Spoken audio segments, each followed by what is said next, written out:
इस बेरोजगारी के जमाने में नौजवान पढ़ लिख कर सिर्फ सरकारी ही नौकरी क्यों करना चाहते हैं? सरकारी नौकरी में 60 साल से अधिक की नौकरी की गारंटी तो रहती है, लेकिन साथ ही साथ इस बात की भी गारंटी रहती है कि तनख्वाह के साथ उनकी ऊपरी इनकम भी होती रहेगी। लेकिन जब मलाईदार विभाग में आप नौकर हो जाते हैं तो पैसों की बरसात हो जाती है।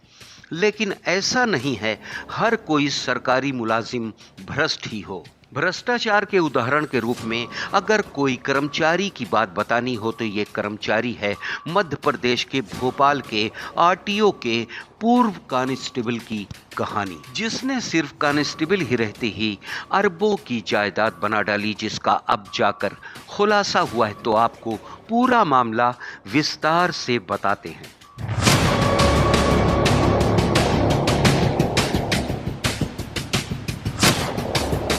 मध्य प्रदेश में भ्रष्टाचार के स्तर का अंदाजा इसी बात से लगा सकते हैं कि आरटीओ का एक मामूली सिपाही महज 7 साल की नौकरी में अरबपति बन गया।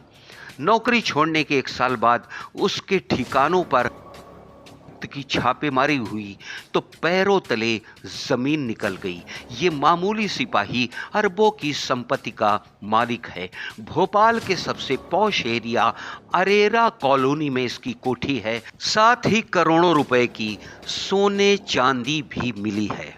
लोकायुक्त की नजर इस पर कई महीनों से थी। अरेरा कॉलोनी स्थित सौरभ शर्मा के घर पर लोकायुक्त की टीम ने दबिश दी थी। घर पर छापेमारी के दौरान 2 करोड़ 85 लाख रुपए कैश मिले हैं। साथ ही 60 किलो सोना और नोट गिनने वाली 7 मशीनें मिली हैं। इसके साथ कई जगहों पर निवेश के दस्तावेज भी मिले हैं।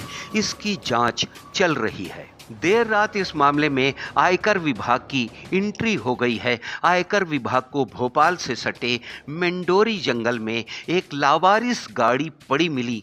गाड़ी में सोना और कैश रखा था। इसके बाद आयकर विभाग की जॉम्बो टीम ने वहां छापेमारी की। अभी तक जो जानकारी निकल के आई है उसमें गाड़ी से 52 किलो सोना मिला है।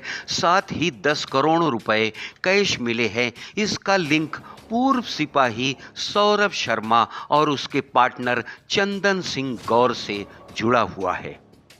जाहिर है महज 7 साल की नौकरी में मामूली कांस्टेबल ने भ्रष्टाचार करके अरबों रुपए की संपत्ति खड़ी कर दी। आप समझ सकते हैं कि सरकारी मुलाजिमों की भ्रष्टाचार की जड़ें कितनी नीचे तक जा चुकी हैं।